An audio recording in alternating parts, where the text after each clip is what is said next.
মসজিদে নববীতে খেজুরের গাছ দিয়ে পিলার করা হতো।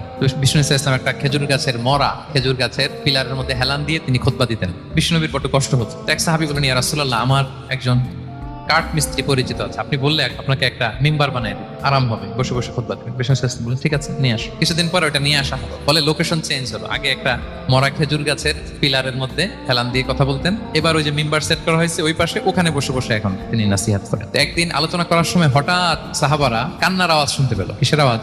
সহিহ বুখারীর বর্ণনা। কান্নার আওয়াজ শুনতে পেলেন, তাও 10 মাস গর্ভধারিণী উটের কান্নার আওয়াজের মতো। সাহাবারা ভয় পেয়ে গেলেন, কই কোনো উট তো না, এটা তো মসজিদ, মসজিদের ভিতরে কান্নার আওয়াজ। বিষ্ণু ইসলাম বুঝতে পারলেন। তিনি মিম্বার থেকে নেমে যে ওই যে আগে যে মরা খেজুর গাছের পিলারের মধ্যে হেলান দিয়ে ওয়াজ করতেন, ওই পিলারটারে আদর করতে আরম্ভ করলেন। বিষ্ণু ইসলাম হাত দিয়ে যখন আদর করলেন, ফাসাকানা, তার কান্না বন্ধ হয়ে গেল। তখন বিষ্ণু ইসলাম বললেন যে তোমরা বুঝতে পারোনি এটা কিসের আওয়াজ, এটা হচ্ছে ওই মরা খেজুর গাছের আওয়াজ। আমার বিরহে আমাকে যে পায় না, তার গায়ে আমার পিঠ মোবারক লাগিয়ে আমি ওয়াজ